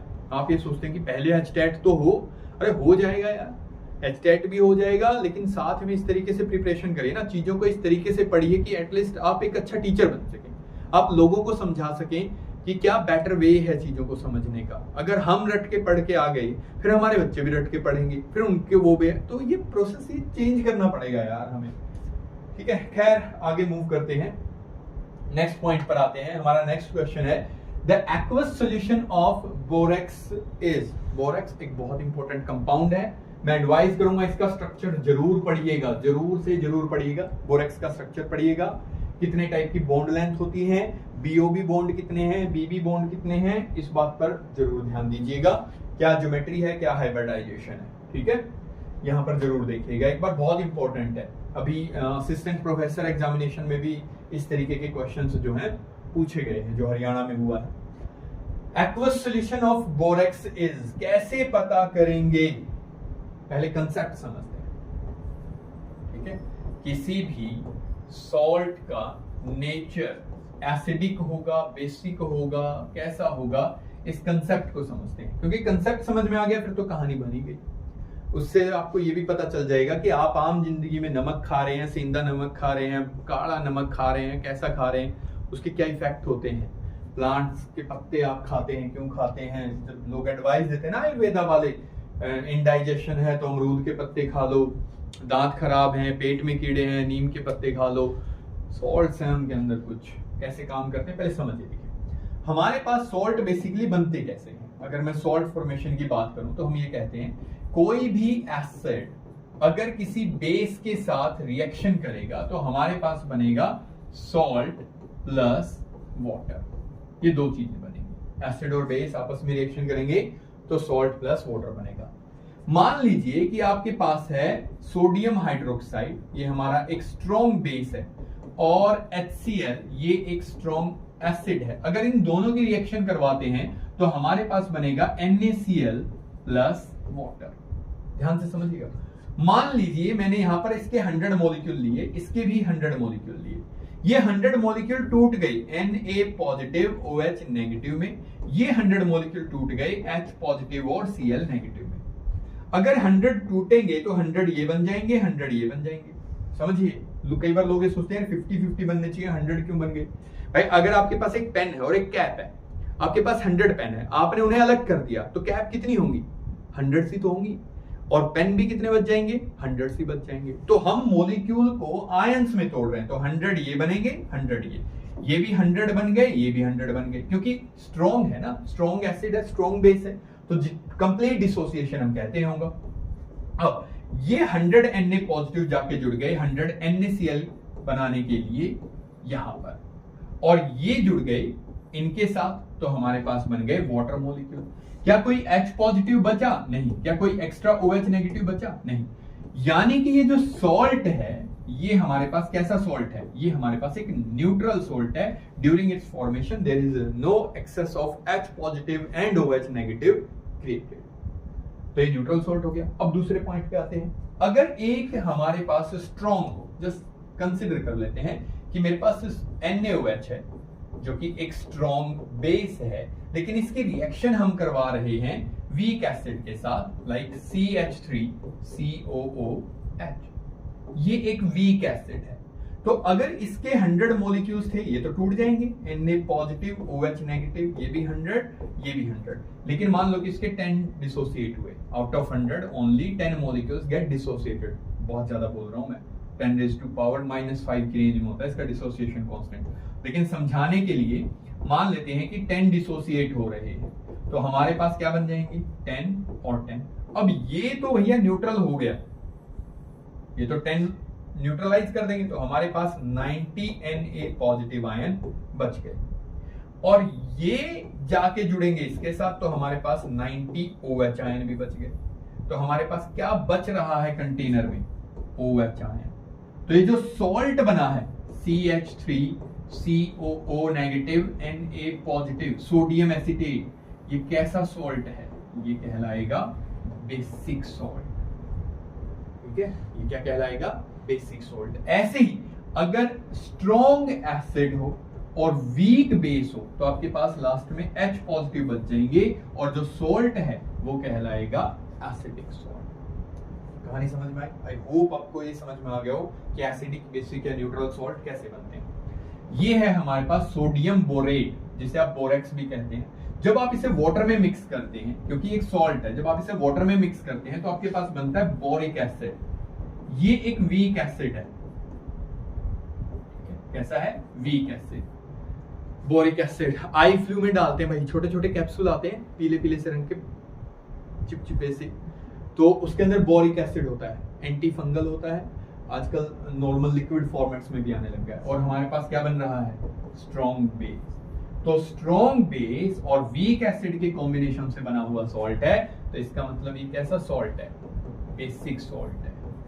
अल्कलाइनिटी को इंक्रीज करेगा। देखो कौन है? न्यूट्रल नहीं, amphoteric, acidic, alkaline is the correct answer. ठीक है, चलो कंसीडर FeCl3 इन वाटर। अब सॉल्ट दिए हुए हैं और आपको नेचर बताना। आई होप अब आप कर देंगे। फिर भी मैं जुगाड़ बता रहा हूं। FeCl3 तोड़ दो, Fe3 positive, Cl negative. Positive वाले के साथ नेगेटिव जोड़ दो, फेरिक हाइड्रोक्साइड, नेगेटिव वाले के साथ पॉजिटिव यानी कि H पॉजिटिव जोड़ दो। एसिड बेस बनाने हैं ना, क्या है? Strong acid, weak base. जितने भी डी ब्लॉक मेटल के बेस होंगे सारे वीक होंगे, जितने भी एस ब्लॉक मेटल्स के बेस होंगे सारे स्ट्रॉन्ग होंगे। तो स्ट्रॉन्ग एसिड, वीक बेस, तो कैसा बन जाएगा? एसिडिक। तो गलत है, बेसिक लिखा हुआ है। अमोनियम क्लोराइड यानी कि NH4 पॉजिटिव और Cl नेगेटिव से बना है, यानी कि HCl और अमोनियम हाइड्रोक्साइड से बना है। ये क्या है? स्ट्रॉन्ग एसिड, वीक बेस, तो एसिडिक। बिल्कुल सही है, ठीक है। सोडियम कार्बोनेट, ये बनेगा NaOH और H2CO3 से, कार्बोनिक एसिड से और NaOH से। तो ये स्ट्रॉन्ग बेस है, वीक एसिड है, तो हाँ ये कैसा होगा? बेसिक होगा। CH3COO negative, weak acid. Ammonium hydroxide, weak base, तो न्यूट्रल होगा, एसिडिक। गलत लिखा हुआ है। बस देख लो कौन कौन से मैच कर रहे हैं। बी और क्या है? D. A is the correct answer. ये करना था यार, सिंपल सा ट्रिक की तरह बता दिया है, बिल्कुल सिंपल से। इससे सिंपल मेथड से नहीं बता पाऊंगा भाई, ठीक है। क्वेश्चन नंबर 9 में आते हैं, क्वेश्चन नंबर 10 पे आते हैं। विच of the following is right for diprotic acid? Diprotic acid का मतलब है जिसके पास दो प्रोटॉन हो, जैसे H2SO4।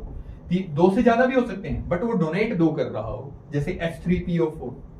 ये भी डाइप्रोटिक हो सकता है अगर ये दो H रिलीज करे। तो ये क्या कह रहा है कि आपने इसे पानी के अंदर डाल दिया तो ये सबसे पहले एक H रिलीज करेगा, एकदम दोनों रिलीज नहीं करेगा, और हमारे पास बनेगा HSO4 नेगेटिव। इसके लिए जो इक्विलिब्रियम कांस्टेंट है वो मैंने मान लिया Ka1, क्योंकि एसिड है इसलिए Ka लिख देते हैं Kc की बजाय, Ka1 मान लिया। फिर कह रहा है कि इसमें से जो दूसरा H पॉजिटिव निकलेगा तो ये बन गया H positive plus SO4 2 negative, ये है Ka2, dissociation constant of acid 2 और डाइप्रोटिक के लिए। कह रहे हैं इनके बीच में रिलेशनशिप बताओ। हमेशा always Ka1 will be more than Ka2, क्योंकि भाई इसके लिए फिजिबिलिटी ज्यादा थी, इसके लिए इक्विलिब्रियम फिजिबिलिटी ज्यादा थी, तभी तो ये पहले निकला। अगर ये ज्यादा फिजिबल होता तो ऑब्वियसली एक साथ दोनों निकलते। लेकिन हमेशा हमने ऑब्जर्व किया है, ऑफलाइन क्लासेस में मैंने एक टेबल भी यूज की थी ना, मैंने एक टेबल भी दी थी, आई होप वो नोट्स में भी मिल रही होगी सबको। तो Ka1 और Ka2 वो इसलिए थी बस टेबल की आपको आइडिया लग जाए कि हाँ ये बात सच है, ऐसा कुछ नहीं है बाकी उसमें। तो Ka1 और Ka2 में हमेशा ये चीज रहेगी कि Ka1 ज्यादा होगा Ka2 से, कभी भी इक्वल नहीं होंगे। कौन सा इक्वेशन है? B will be the correct answer for this. Next question देखते हैं। Calculate pH of weak acid. pH scale, I hope आपको समझ में आता हो। pH स्केल, पहली बात तो ये याद रखिएगा कि ये सिर्फ एप्लीकेबल है, ये बात जरूर ध्यान रखिएगा weak acid and weak bases के लिए, या फिर dilute strong acid and strong base के लिए। अगर स्ट्रॉन्ग एसिड और बेस हैं तो वो बहुत ज्यादा डाइल्यूटेड होने चाहिए, वरना वीक एसिड और वीक बेस के लिए एप्लीकेबल है। जो आप वैल्यू देखते हैं 0 से लेके 14 तक, ये भी फिक्स नहीं है, ये फिक्स है सिर्फ 25 डिग्री सेल्सियस पर। 7 पर न्यूट्रल होता है, 0 से 7 एसिडिक कंडीशन होती है और 7 से 14 में बेसिक कंडीशंस होती हैं। जितना 14 की तरफ जाएंगे उतना ज्यादा बेसिसिटी, जितना 0 की तरफ आएंगे उतनी ज्यादा एसिडिटी। बट मैं फिर से कह रहा हूं ये वैल्यू फिक्स नहीं है, ये वैल्यू फिक्स है जब तक आप 25 डिग्री सेल्सियस यानी कि रूम टेम्परेचर पर बात कर रहे हैं। अब हमारे पास एक वीक एसिड दिया गया है और उस वीक एसिड से हमें आइडेंटिफाई करनी है pH।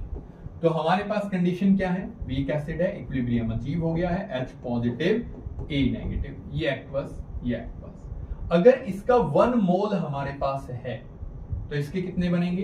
1 मोल, और इसका भी कितना बनेगा? 1 मोल। एक बैलेंस्ड केमिकल इक्वेशन है।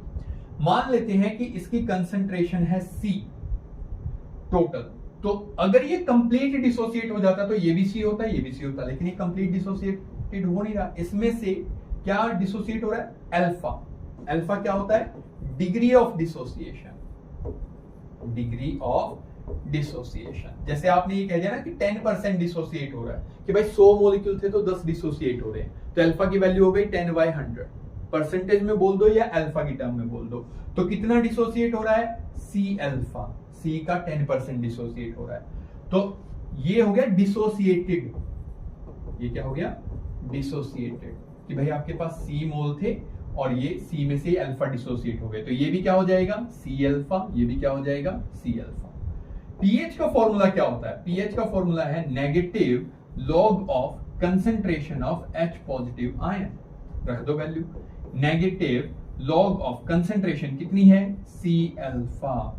अल्फा की वैल्यू रखो, कितनी हो जाएगी? नेगेटिव लॉग सी, अल्फा की वैल्यू क्या है? 10/100।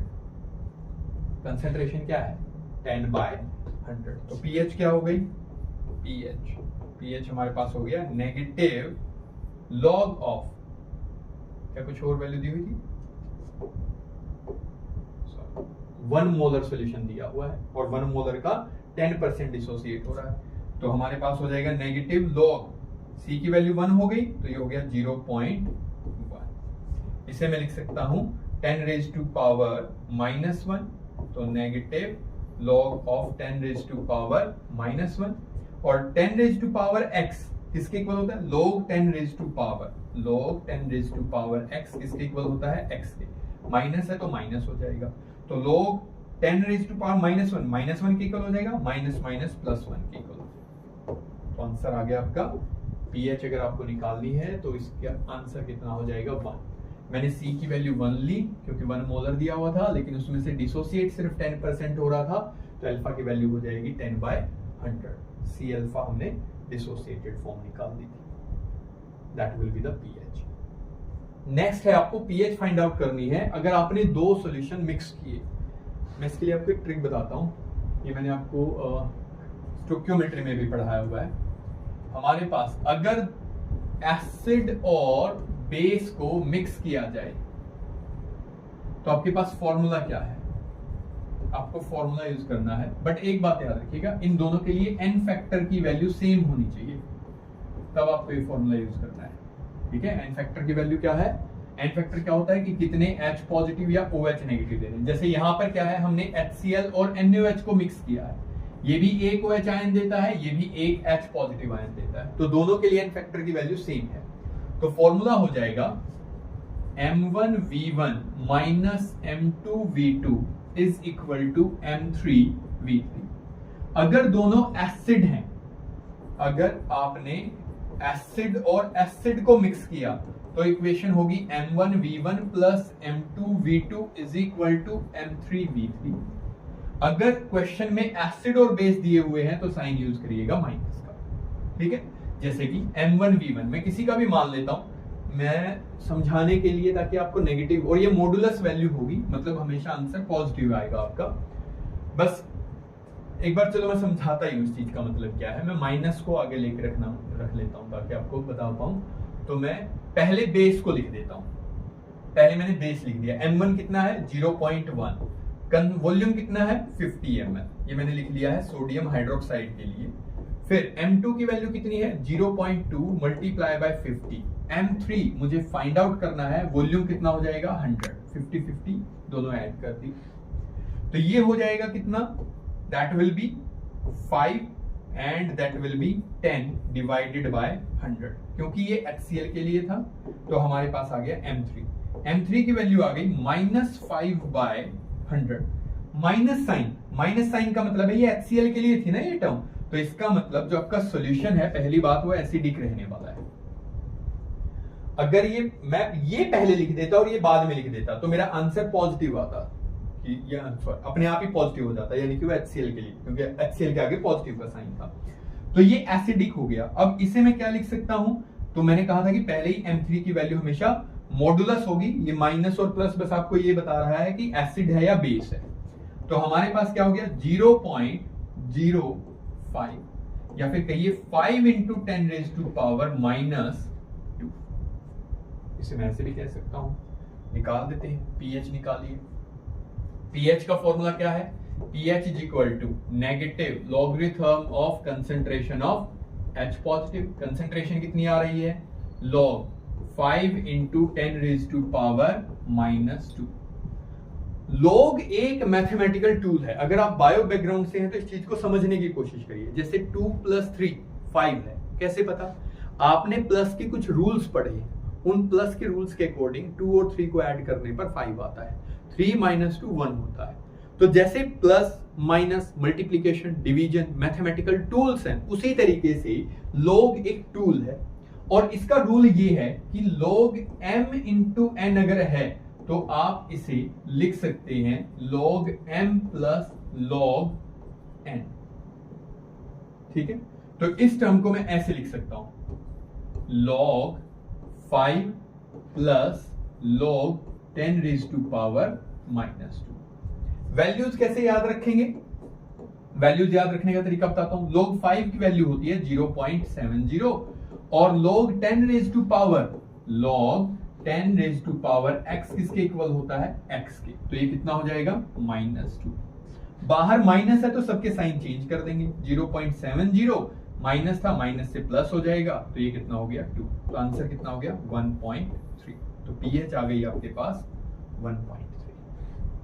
आपने एक एसिड और बेस के सॉल्यूशन को मिक्स किया, मिक्स करने के बाद उन दोनों से जो बचा, एसिड बचा या बेस बचा, उससे आपको पीएच निकालनी है। एसिड बचा तो जो कंसेंट्रेशन है वो H पॉजिटिव की है।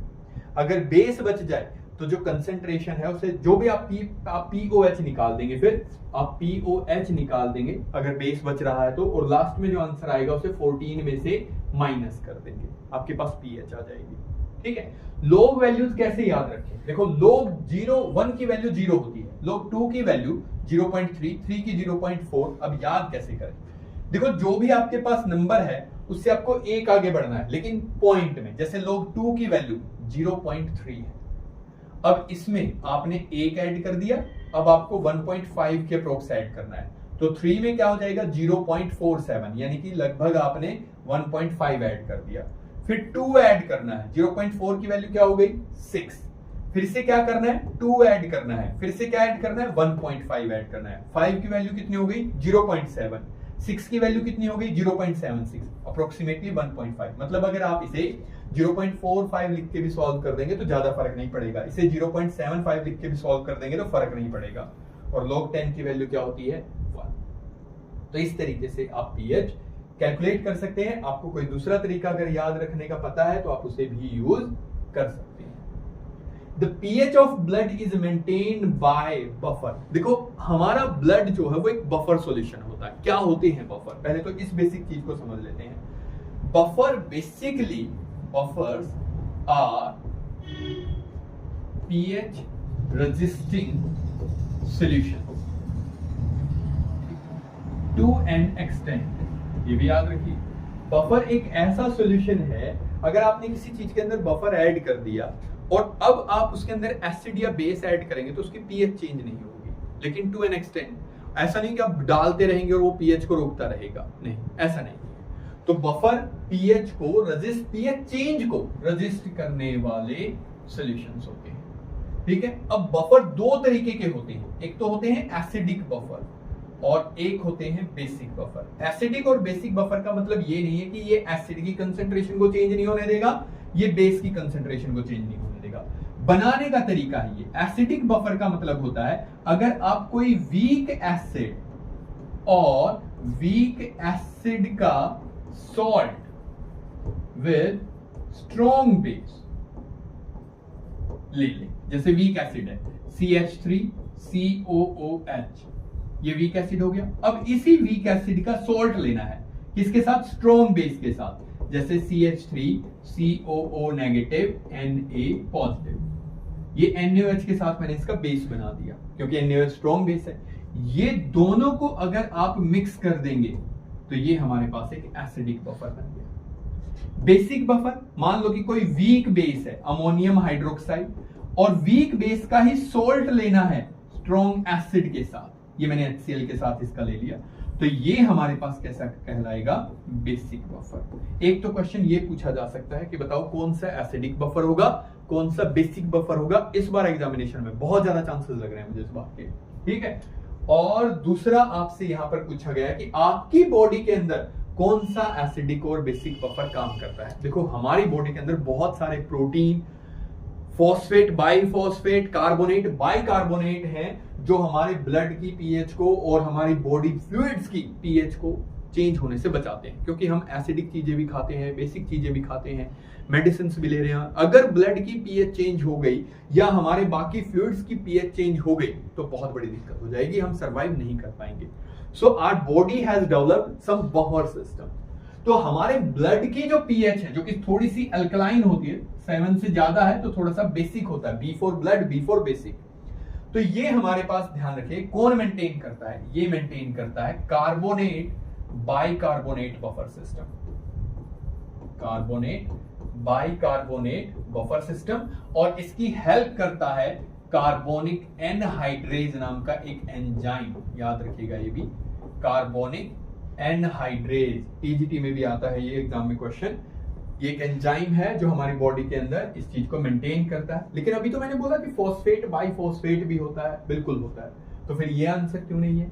ये एक्चुअली आपकी जो रीनल फ्लूइड्स हैं, यानी कि आपकी यूरिन वाली जो पीएच है उसे मेंटेन करने की कोशिश करता है, उसे मेंटेन करने के लिए काम करता है। यानी कि किडनी जोन में जो हमारे, जहां पर रीनल ट्यूब्यूल्स हैं, ठीक है, जहां पर ब्लड की फिल्ट्रेशन हो रही है, यूरिन फॉर्मेशन हो रही है, उस पीएच को phosphate biphosphate buffer system maintain करता है। क्लियर। तो ये हमारे पास इसके बारे में था, देखते हैं buffer. The pKa of acetic acid and pKb of ammonium hydroxide are 4.76 and 4.75 respectively. The pH of ammonium acetate solution will be, देखिए अब क्या दिया गया है, आपको दिया गया है acetic acid, that is CH3COOH, plus आपको दिया गया है अमोनियम हाइड्रोक्साइड। ये एक वीक बेस है और ये एक वीक एसिड है। कह रहा है कि आपने इन दोनों को मिक्स कर दिया तो हमारे पास क्या बनेगा, CH3COO negative NH4 positive ammonium acetate along with water. ये जो हमारे पास सॉल्ट बन रहा है ये वाटर के साथ रिएक्शन करेगा और हमारी रिवर्ट रिएक्शन देगा। तो कह रहा है कि उसकी हमें क्या बतानी है, पीएच बतानी है। हमें क्या बताना है, पीएच। क्या है ये, this is what we called salt hydrolysis. Salt hydrolysis मैंने जो आपको लिख के दिखाया है ये है न्यूट्रलाइजेशन रिएक्शन, और मैं कह रहा हूं कि इसका उल्टा करना है। सॉल्ट को पानी में डालेंगे तो ये बनेंगे और आपको पीएच बतानी है, यानी कि रिएक्शन को उल्टा लिखना है। तो इसके लिए अगर इक्विलिब्रियम कांस्टेंट Kc है तो इसके लिए क्या हो जाएगा, 1/Kc, बिल्कुल शुरू में ही मैंने आपको पढ़ाया था।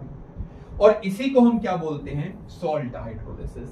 इसीलिए हमारी बॉडी के अंदर सॉल्ट्स का लेवल मेंटेन करना जरूरी होता है, उससे बॉडी की पीएच भी मेंटेन होती है। अब सॉल्ट हाइड्रोलिसिस के एक बार फॉर्मूले देखिए, इसको रटिएगा मत, इसको बेसिक से तरीके से समझने की कोशिश करिएगा। अभी देखो ये ऑलमोस्ट 3 से 4 घंटे का काम है, लेकिन मैं आपको बस थोड़ा सा आइडिया दे सकता हूँ। क्लास में अगर आप मेरे स्टूडेंट रहे हैं क्लास में तो डेफिनेटली आपको ये आता है, आप 5 मिनट में सारे फॉर्मूले ड्राइव कर सकते हैं। बट अभी आप प्लीज इसे समझने की कोशिश करिएगा। स्ट्रॉन्ग एसिड स्ट्रॉन्ग बेस को अगर मिक्स करेंगे तो न्यूट्रल रिएक्शन होगी, ना H पॉजिटिव बचेगा ना ही OH नेगेटिव। मैंने अभी सॉल्ट के नेचर में आपको पढ़ाया है। अगर वीक एसिड है और स्ट्रॉन्ग बेस है तो नेचर होगा बेसिक। हाइड्रोलिसिस की डिग्री, कितना हाइड्रोलाइज होगा, सॉल्ट आपने पानी में डाला, कितना वाटर के साथ रिएक्शन करेगा, वो किससे डिसाइड होगा, Kw, जिसकी वैल्यू फिक्स है 10⁻⁻14, सॉल्युबिलिटी प्रोडक्ट ऑफ वाटर है ये। C है कंसेंट्रेशन और A है डिसोसिएशन कांस्टेंट ऑफ एसिड, जो आप वीक एसिड ले रहे हैं वो कितना टूट रहा है।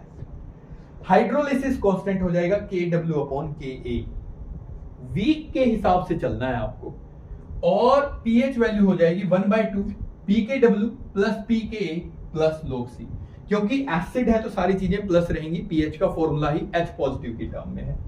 अगर स्ट्रॉन्ग एसिड और वीक बेस है, यानी कि सॉल्यूशन कैसा होगा, एसिडिक, तो H की वैल्यू यहां पर आप Ka यूज कर रहे थे, यहां बस Kb यूज करना है, वीक बेस है, Kw डिवाइडेड बाय Kb। अब क्योंकि POH जो है, pH प्लस POH Kw के इक्वल होता है, तो एसिडिटी अगर निकालनी है तो 14 में से POH को माइनस करते हैं, यानी कि बेस वाली टर्म को माइनस करते हैं, तो pKw माइनस बेस की जो वैल्यू है माइनस log C, ये pH का फॉर्मूला बन गया। अगर वीक एसिड और वीक बेस है तो नेचर कैसा होगा? देखो, अगर एसिड ज्यादा टूटता है तो सॉल्यूशन बनेगा एसिडिक। दोनों वीक है लेकिन दोनों का डिसोसिएशन कांस्टेंट बराबर नहीं होता है, कोई ज्यादा टूट सकता है कोई कम। अगर बेसिक सॉल्यूशन है इसका मतलब बेस ज्यादा टूट रहा है, अगर दोनों बराबर है तो इसका मतलब न्यूट्रल हो जाएगा। तो वीक एसिड और वीक बेस में जो सॉल्यूशन है वो डिपेंड करता है कौन ज्यादा डिसोसिएट होता है, एसिड या बेस। फॉर्मूला क्या हो जाएगा? H under root KW divided by KA and KB, क्योंकि इस बार दोनों ही वीक है।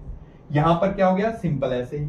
अब फॉर्मूला देखिए, एसिड वाला प्लस रहेगा, बेस वाला माइनस रहेगा, pKw plus pKa minus pKb। हमें दिए गए थे दोनों ही, हमारे पास एसिटिक एसिड था और हमारे पास क्या दिया गया था? वीक बेस दिया गया था, अमोनियम हाइड्रोक्साइड। pH हमें निकालनी थी, तो फॉर्मूला ये रहा 1/2 pKw कितना हो जाएगा? 14 प्लस pKa 4.75 माइनस pKb 4.65। बस सॉल्व करना था भाई, ये सॉल्व करना था बस, और कुछ नहीं करना था। 4.76 ये करना था आपको 1/2 14 माइनस प्लस 4.76 माइनस 4.75, तो अप्रोक्सीमेटली किसके इक्वल आ जाएगा? 7। ये 7 0.005, ये 7 तो इससे बनता ना, ये कितना बच जाएगा? 0.05 और बन जाएगा। ठीक है, तो यहां से आपके पास कितना आ जाएगा? 7.005। C correct answer. बस ये फॉर्मूला पता होना चाहिए था। फॉर्मूले को याद करने के लिए मैंने आपको एक छोटी सी ट्रिक बताने की कोशिश की है कि वीक के हिसाब से चलना है, वीक के हिसाब से डिसाइड होगा। एक ये चीज याद रखिएगा, ये इंपॉर्टेंट है।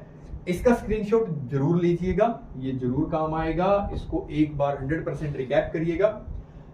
क्वेश्चन एस्टेट में इससे इजी आएगा, डिफिकल्ट क्वेश्चन नहीं आएगा। और मैं उम्मीद करता हूं कि आपको इस सीरीज से फायदा हो रहा है। जो एनसीईआरटी बुल सीरीज है, इसमें हम डिटेल एक्सप्लेनेशन देने की कोशिश कर रहे हैं जितना पॉसिबल है वाया PYQs। बाकी टॉपिक सब कितने इंपॉर्टेंट है वो आप देख लीजिएगा। इस सीरीज से आपको ये पता लग जाएगा कि मुझे इक्विलिब्रियम पर अगर पिछले 7 साल में इस तरीके से क्वेश्चन आए हैं तो इन टॉपिक्स पर अब स्पेसिफिकली ध्यान देना है। आई होप आप हमसे जुड़े रहेंगे। Thank you so much for joining. Have a nice day.